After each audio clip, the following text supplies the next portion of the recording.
Só que a Bíblia diz que Deus amou o mundo de tal maneira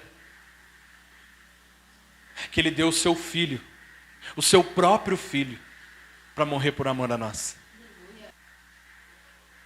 E sabe o que acontece? Deus resolve voltar a se relacionar com nós. Só que agora não através de um jardim, mas através do Verbo que fez carne e habitou entre nós. Deus volta à terra. Deus volta a pisar na terra. Deus volta a caminhar na terra. Deus volta a estar com os seus novamente. Deus volta a estar com eles, não mais só na viração do dia, mas de manhã, de tarde, de noite, de madrugada, em meio às tempestades, em meio às perseguições, em meio à falta do pão, em meio à multiplicação dele, em meio a curas, em meio a expulsar demônio, em meio a todas essas questões. Deus volta a estar com os seus. E Ele se aproxima e seleciona 12 caras. Deus volta a se relacionar com os seus na pessoa de Jesus. E aí sabe o que acontece? Quando o Senhor Jesus começa a se relacionar com os teus filhos, quando Jesus volta a se relacionar com a sua criação, Ele, no primeiro instante, Jesus vai tratar eles, vai ensinar, vai direcionar, e em todo o tempo eles estão chamando Jesus de mestre. Todo o tempo eles estão chamando Jesus de mestre. Por quê? Porque eles entendiam que eles eram seus servos. E aí a Bíblia diz que chega o momento de João 13. Essa passagem é a passagem do lava-pés.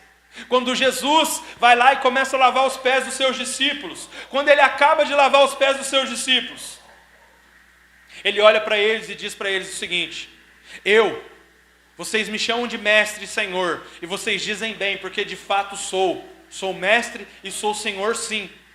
Se eu, sendo assim, eu fiz isso, que vocês também possam fazer iguais, que vocês também possam servir da mesma maneira, que vocês também possam ter esse coração a pronto serviço, como eu ensinei vocês. E sabe por que Jesus começa ali chamando os seus discípulos de seus servos? Porque o servo, ele só tem um objetivo, cara: obedecer. Quando Deus volta a relacionar com os seus, Ele não volta chamando nós de amigo. Ele volta nos chamando de seus servos. Porque nós precisávamos voltar a fazer algo que a gente tinha perdido há muito tempo. E que é o ABC do cristão. O ABC do cristão é obedecer. Esse é o ABC do cristão. E o servo é isso que ele faz. O servo, ele entende. Ele entende. E sabe por que Jesus está pedindo essa obediência? Porque isso foi o que foi quebrado lá no Éden.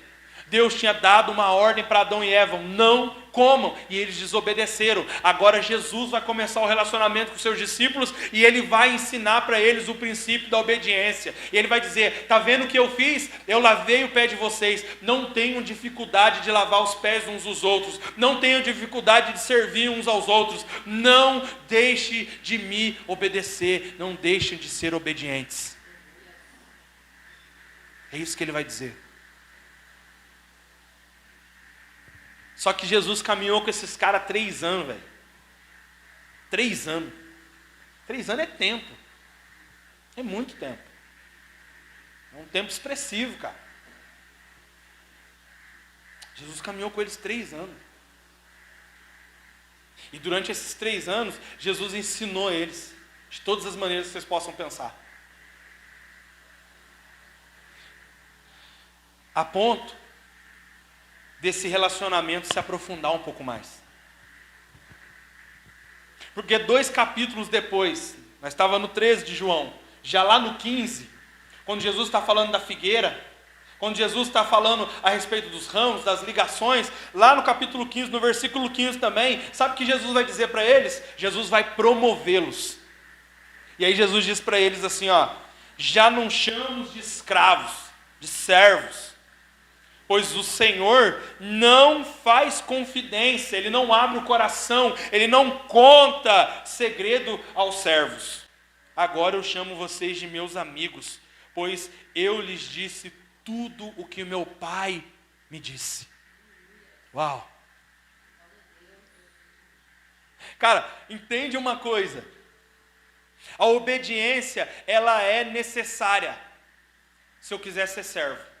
Se eu quiser ser servo de Jesus, cara, eu preciso ter isso como pontapé para a minha caminhada. Eu preciso ser obediente. E não é fácil ser obediente, cara. A Bíblia diz para a gente fugir da face do mal. E é difícil se desviar disso, porque o mundo que nós vivemos jaz do maligno. Mas eu quero dizer uma coisa para você. Se você conseguir, tem algo preparado. Porque daí ele vai olhar para você e vai dizer: ei, agora você não é mais só servo. Porque eu quero compartilhar com você as ideias do Pai. Jesus está dizendo aqui, sabe para eles, sabe por que eu estou chamando vocês de amigos? Porque a gente só conta para os nossos amigos, e eu não estou dizendo colega, eu não estou dizendo pessoas de trabalho, eu estou dizendo amigos mesmo, como fala em Provérbios 17:17, em todo tempo ame um amigo e na angústia nasce um irmão. A gente só conta para aqueles amigos mais chegados os nossos sonhos.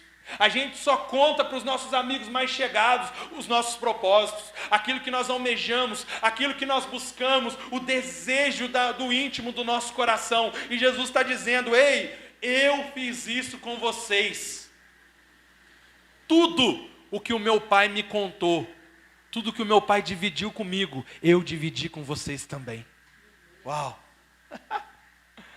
Meu Deus, cara. Meu Deus.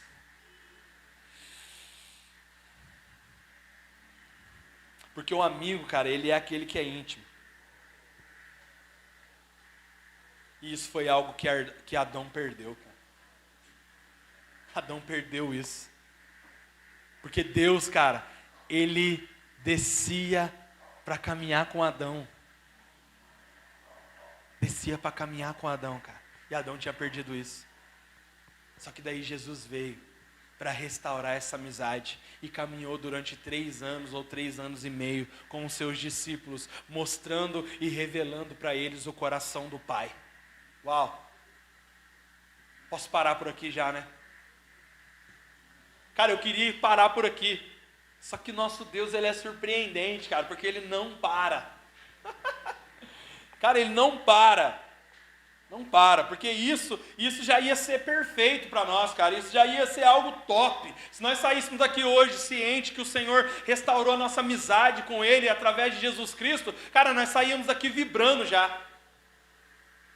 Só que daí Jesus, cara, Ele vai falar em outro texto que o nosso Deus se dispôs a fazer algo ainda melhor. E eu quero ler o texto com vocês. Abram comigo no livro de João, capítulo de número 20. Está falando sobre a ressurreição de Cristo. Maria estava do lado de fora do túmulo, chorando. Abaixou-se, olhou para dentro e viu 2 anjos vestidos de branco, sentados à cabeceira e aos pés do lugar onde tinha estado o corpo de Jesus. Os anjos lhe perguntaram: mulher, por que está chorando? Ela respondeu: porque levaram o meu Senhor e não sei onde colocaram. Então, ao virar-se para sair, viu alguém em pé. Era Jesus, mas ela não o reconheceu. Mulher, por que está chorando? Perguntou ele. A quem você procura? Pensando que fosse o jardineiro, ela disse: se o Senhor o levou embora, diga-me onde colocou, e eu irei buscá-lo. 16. Maria, disse Jesus. Ela se voltou para ele e exclamou: Rabone, que quer dizer em aramaico, mestre. Versículo 17, hein, gente? Jesus lhe disse: não se agarre a mim, pois ainda não subi ao Pai. Mas vá procurar os meus, e diga-lhes: eu vou subir para o meu Pai e o Pai de vocês. Amém? Eu vou subir para o meu Pai e o Pai de vocês, para o meu Deus e o seu Deus. Cara, olha para você ver o que Jesus fez. Lá no Éden, nós éramos amigos, deixamos de ser amigo. O Senhor veio vindo, e quando Ele apareceu, voltou a nos chamar de servo e então de amigo. Mas aí quando Jesus ressuscita, Ele diz, agora vocês não são mais os meus amigos, vocês se tornaram os meus irmãos. Diga para os meus irmãos que eu estou indo para o meu Pai e o Pai de vocês, o meu Deus e o Deus de vocês. Cara, Jesus, Ele levou o nosso relacionamento a outro nível. Por isso que nós não somos mais amigos de Deus, porque agora nós somos filhos de Deus, através do unigênito do Pai, que é o Senhor Jesus Cristo. Cara, nós somos feitos irmãos, velho. Nós somos uma família. A família. Glória a Deus.